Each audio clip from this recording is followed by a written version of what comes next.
இந்த magenta colour புடவையே எடுத்துக்கங்கண்ணே. உங்க நிறத்துக்கு நல்லா இருக்கும். இந்த நீல கலர் பார் உமா, கொஞ்சம் பச்சை கலந்திருக்கு என்றான் ஹரி. ம். புடவை குவியலை மேம்பாக்காக பார்ப்பது போலிருந்தது. ஒரு சுவாரஸ்யமும் அற்று நிற்பது போல் நின்று கொண்டிருந்தாள் உமா. ஒரு புடவையும் கிடையாது உனக்கு, வா போகலாம் என்று கூப்பிட்டால் கூட இதே பாவனையில்தான் இருப்பாள் என்று தோன்றியது. ஏன் உமா, எதுவும் பிடிக்கவில்லையா? சொல்லு, வேற கடையில் பார்க்கலாம். இல்லை, பிடிச்சிருக்கு. நான் இந்த நீலக்கலரை எடுத்துக்கிறேன். எனக்கும் நீலக்கலர் ரொம்ப பிடிக்கும் உமா.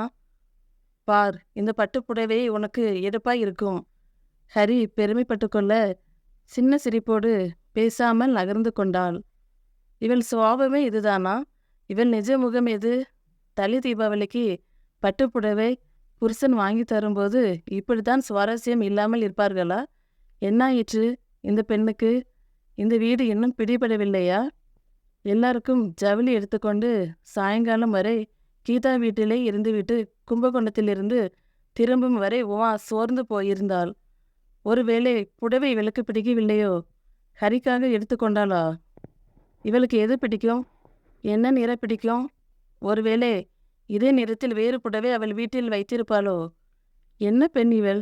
வாய் திறந்து எதுவும் சொன்னால் தானே தெரியும். பெண் பார்க்க போன போது ரொம்ப நல்லா பேசினா. கீதா, மாலா, எனக்கு எல்லோருக்கும் இவள் கலகலப்பான பேச்சு ரொம்ப பிடித்து போனது. அடிக்கடி ஹரியை திரும்பி வெட்க பார்வை பார்த்தது தெரிந்ததுதான். கல்யாணம் முடிவானதே. நிச்சயதார்த்தத்தின் போதும் கலகலவென்றே இருந்தாள். யாரோ கூட மாமியார் பயந்துட போறாங்க, ரொம்ப பேசுறடி என்று செல்லமாய் மிரட்டினார்கள். வருங்கால மாமியார் என்ற பயமில்லாமல் அன்று பேசியவள் இப்போது எண்ணி எண்ணி பேசுகிறாள்.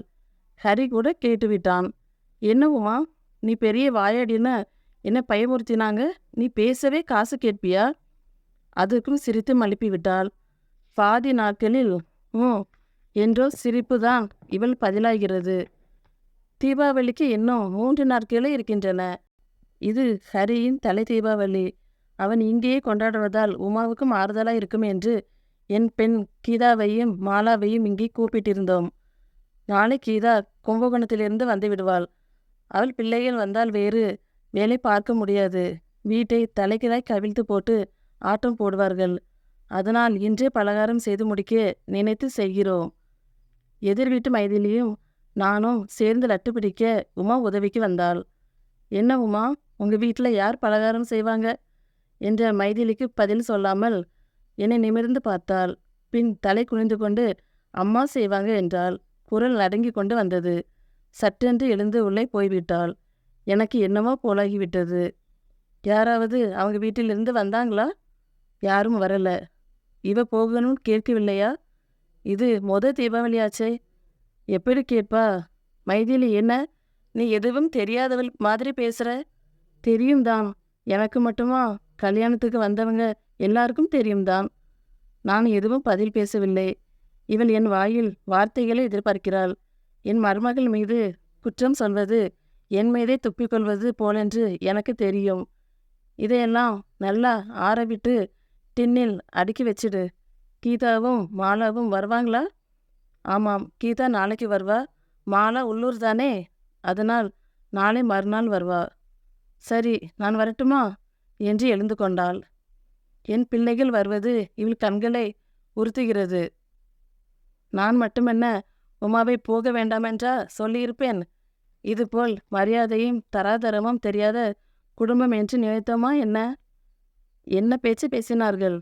கல்யாண வீடு என்று கூட பார்க்காமல். சண்டைக்கு ஆரம்பம் என்பது ஒன்றும் பெரிய விஷயமில்லை. கல்யாணம் கடலூரில், உமா வீடு கடலூர்தான். நாங்கள் நெய்வேலியிலிருந்து ஒரு பஸ் பிடித்து போயிருந்தோம். முகூர்த்தத்துக்கு இன்னும் நிறைய பேர் வந்தார்கள். உமா வீட்டு சார்பில் பாதி கடலூரை திரண்டு வந்திருந்தது.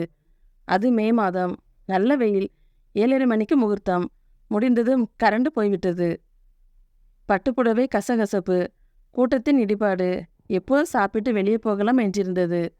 நாங்கள் எல்லாரும் சாப்பிட விரைய ஏற்கனவே பந்தி நிரம்பியிருந்தது. அடுத்த பந்திக்கும் எங்களை யாரும் அழைக்கவில்லை. பெண் வீட்டு கூட்டமே முண்டியடித்து உள்ளே நுழைய ஹரியின் அப்பா போய் உமா அண்ணனிடம் சொல்ல கூட இருந்த அவரின் நண்பர் இருங்கப்பா, கொஞ்சம் பொறுங்க, மாப்பிள்ளை வீட்டுக்காரங்க சாப்பிடட்டும், 2 நாளா சாப்பிடலையாம் என்றார் முனகலாக. அது அவரின் காதில் விழுந்துவிட அங்கே உடனே கோபம் அவமான ரூபத்தில் பசியோடு வந்தது. என்னப்பா மரியாதை குறையுது? என்ன சார் செய்யட்டும், கூட்டம் ஜாஸ்தியே இருக்கு. வார்த்தைகளில் எல்லாமே இரட்டை அர்த்தம் போல மனசுக்கு பட்டது. திலகா, எல்லாரையும் கிளம்ப சொல்லு, இங்கே யாரும் சாப்பிட வேண்டாம், கடலூர்ல பெரிய ஹோட்டல் எதுன்னு பார்த்து போகலாம் என்று சொல்லி வேட்டியை மடித்து கட்டிக்கொண்டு வேகமாய் கிளம்பினார். இவர் கோபம் எனக்கு தெரிந்ததால் எதிர்த்து ஒன்றும் பேச முடியவில்லை. இப்போ என்ன நடந்துருச்சுன்னா இப்படி கோபப்படுறீங்க? மரியாதை தெரியாத குடும்பம். கிளம்புடா ஹரி. பேச்சு திசை மாறி போய் மாலையோடு நின்ற ஹரி உமா வரை போனது. உமா அம்மா மட்டும் என் கையை பிடித்து கொண்டு, மன்னிச்சுடுங்க, தப்புதான், பெருசா எடுத்துக்காதீங்க என்றாள் கண்ணீரோடு. உமா அப்பா மட்டும் பதற்றத்தில் கொஞ்சம் கோபப்பட்டார். இந்த கலாட்டா எதிர்பாராதது என்பது அவர் முகத்தில் தெரிந்தது. என்னங்க பேசுறீங்க? நிச்சயத்துக்கு போடலையா? வேண்டாங்க என்றதும் அங்கும் வார்த்தைகள் தவறாகி போனது. போதும், நாங்க ஒன்றும் சாப்பாட்டுக்கு அலையவில்லை. வார்த்தைகள் தடித்து சண்டை கைகலப்பு ஆகும் போல இருந்தது. ஐயோ நிறுத்துங்களேன், பேசாம இருங்களேன். உமா அழாதே உமா, மிரண்டு போயிட்டாலே. இனி உமா எங்க வீட்டு மருமக, எங்களுக்கு பார்த்துக்க தெரியும். ஹரி கிளம்புடா. உனக்கு தனியாக சொல்லணுமா, இல்லை கழுத்தை பிடிச்சு தள்ளணுமா? அழகியோடு உமா நிற்க, வா போகலாம் என்றான் மாலையை கலைச்சியபடி. தலையில் எடுத்துக்கொண்டு உமாவின் அம்மா மயங்கி விழ கல்யாணம் அதோடு நின்று போனது. 2 நாள் போனதும் உமாவின் அப்பா பெரியப்பா என்று 2-3 பேர் சமாதானம் பேச வர இவர் தயவு தாட்சண்யமின்றி வெளியே போக சொன்னார். பின் ஆடி மாதம் அழைத்து போக உமாவின் அப்பா அம்மா வர இவர் வீட்டுக்குள்ளேயே விடவில்லை. அந்த நேரம் நல்ல வேளை உமா இல்லை. போகட்டுங்க, வீடு தேடி வந்தவங்களே உள்ளே கூப்பிடுங்க என்று நான் சொன்னபோது இவர் என்னை அடிக்க கை ஓங்கியதும் அவர்கள் கண்ணீரோடு பேசாமல் போய்விட்டார்கள். உமா வரை இந்த விஷயம் போகாமல் பார்த்து கொண்டேன். இந்தா என்று ஒரு வார்த்தை நாங்கள் உமாவை சொன்னதில்லை. என் வீட்டுக்காரரும் எந்த கோபமும் இன்றி அவளை பார்த்தார். ஹரி அவள் கேட்காமலே எல்லாம் வாங்கி கொடுத்தான். வெளியே அழைத்து போனான். சந்தோஷமாக வைத்து கொண்டான். கீதாவும் மாலாவும் கூட அண்ணி அண்ணி என்று உயிரை விட்டார்கள். உமாவும் எங்களை வித்தியாசமாக பார்க்கவில்லை. அவள் கண்கலங்கி நான் பார்த்ததில்லை. முகம் சோர்ந்து உட்கார்ந்ததில்லை. கலகலவென்று பேசியதும் இல்லை. மறந்தும் கடலூர் என்றும் எங்கள் வீடு அம்மா அப்பா என்றும் பேசியதில்லை. சிரித்து பேசுவதை தவிர்த்தாள். கீதா வந்ததும் வீடு நிறைந்து போனது. இன்று மாலாவும் வரவே தீபாவளி இன்றே வந்துவிட்டது போன்ற சூழல் ஏற்பட்டது. உமா நிலை கொள்ளாமல் தவிப்பது போலிருந்தது. சின்ன சத்தம் கூட அவளை வாசலுக்கு அனுப்பியது. கண்கள் ஏமாந்து திரும்பின. பிள்ளைகள் எல்லோரும் வந்திருப்பதால் விருந்து சாப்பாடு அமர்க்கலமானது. எங்கள் வீட்டில் எல்லோரும் ஒன்றாய் உட்கார்ந்து சாப்பிடுவது வழக்கம். சாப்பாடு எடுத்து வைக்கும் நேரம். எங்கோ போயிருந்த ஹரி உள்ளே வந்தான். எங்கன்னா போயிட்டு வரீங்க? கோபால் கூட கடைக்கு போனேன். அப்படியே ஹோட்டல் போய் டிபன் சாப்பிட்டுட்டு வரேன். நாங்கள் சாப்பிட்றோம். இன்றைய ஸ்பெஷல் காரக்குழம்பு. எனக்கும் தட்டு வைங்க, நானும் சாப்பிட்றேன். என்னடா இப்போதானே சாப்பிட்டேன்னு சொன்னேன் என்ற அவன் அப்பாவிடம் அம்மா வைக்கிற காரக்குழம்புக்கு தனியே வயிறு இருக்குப்பா என்று சிரித்தான்.